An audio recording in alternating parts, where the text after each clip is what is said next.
লিসার টুকরা প্রাণপ্রিয় মুসল্লিয়ান ইকরাম, YouTube, Facebook, বিভিন্ন জায়গাতে, বিভিন্ন সোশ্যাল মিডিয়াতে আমরা দেখতে পাচ্ছি যে কুষ্টিয়াতে একজন এমপি, আমরা যাকে সোশ্যাল মিডিয়াতে তার চেহারা, তার ফেস কাটিং আমরা সবাই চিনি, মুফতি আমির হামজা।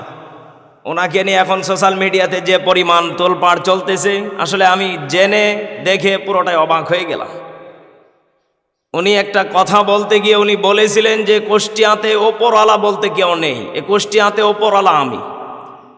বেশ কিছু আলোচকও দেখলাম, আসলে কোরআনের বিদ্যা কতটুকু থাকলে এগুলো কথাকে নিয়ে কটূক্তি করতে পারে, সমালোচনা করতে পারে। আপনি একটু ভেবে দেখেন।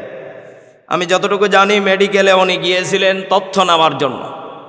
উনি মেডিকেলের যারা দায়িত্বে আছেন তাদেরকে ডেকে বললেন, ভাই স্যার কি ব্যাপার, আপনাদের ঠিকমতো মেডিকেল চলতেছে? ওনারা বলল যে এই নোংরা হয়ে আছে কেন?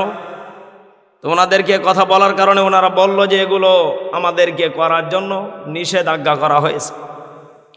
বিভিন্ন ধরনের তাকে কথা বলা হয়েছে হামজা ভাইকে। উনি এতটুকু বললেন যে এখন থেকে আর কোনো চাঁদাবাজি হবে না, এই কুষ্টিয়াতে কেউ চাঁদা আর নেওয়ার জন্য আসবে না, যদি কেউ চাঁদা নেওয়ার জন্য আসে সোজা আমার কাছে পাঠিয়ে দিবেন। তো ওনাদেরকে তখন বলেছিলেন মুফতি আমির হামজা ভাই যে এই মেডিকেলের বিষয়ে উনি তথ্য দিতে গিয়ে যে কুষ্টিয়াতে ওপরওয়ালা এখন আর কেউ নেই, কুষ্টিয়াতে ওপরওয়ালা এখন আমি। এ কথাটুকু উনি বোঝাতে চেয়েছিলেন যে ওপর মহলে আমরা এখন যতটুকু দেখতে পাচ্ছি যে কুষ্টিয়াতে ওপরওয়ালা, আসলে এটা উনি বোঝাতে চেয়েছেন যে ওপর মহলের লোক।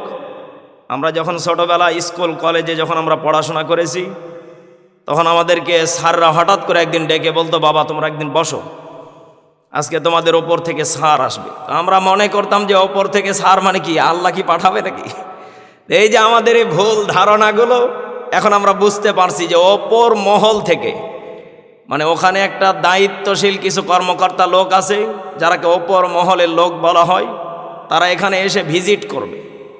তো উনি এটাই বোঝাতে চেয়েছিলেন যে কুষ্টিয়াতে এখন সব দিক থেকে, ক্ষমতার দিক থেকে, কুষ্টিয়াতে টাকাওয়ালা সম্মানের দিক থেকে মুফতি আমির হামজা ভাই ওপরে আছেন। এই কথাটাকে নিয়ে অনেক বক্তা এবং অনেক বিভিন্ন ইউটিউব, ফেসবুক, টিকটক, সোশ্যাল মিডিয়াতে দেখলাম অনেকে অনেকভাবে গুজব ছড়াচ্ছে।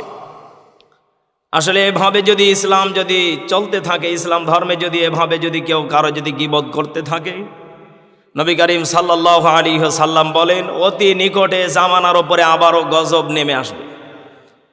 এই জন্য আমি যতটুকু হাদিস থেকে জানতে পেরেছি, আতাদরুন আমাল গাইবা, একজন ব্যক্তি উপস্থিত থাকুক বা না থাকুক, তার আপনি পক্ষেই সত্য বা মিথ্যা হোক, আপনি যদি গীবত করেন, কারো কাছে বলেন তার ব্যাপারে, সেটা যদি সত্য মিথ্যা যদি না হয়ে থাকে তারপর আপনি গুনাহগার হবেন। তো এই জন্য আমরা যতটুকু পারি মানুষের দোষগুলোকে আমরা, মানুষের সত্যগুলোকে আমরা মানুষের কাছে ওইভাবে ওপেন না করে আমরা মানুষের কাছে সত্য কথাগুলো পৌঁছানোর চেষ্টা করব। আপনি হয়তো উল্টো পাল্টাভাবে বুঝিয়ে আপনি মানুষের কাছে আপনি প্রিয় হয়ে গেলেন, কিন্তু আপনি যে একজন মানুষের সত্য পথে থাকার কারণে আপনি তাকে থাকতে দিচ্ছেন না, আপনি তাকে সত্য ন্যায়ের পক্ষ থেকে আপনি তাকে নষ্ট করতেছেন। আপনি কি একটু ভেবে দেখেছেন?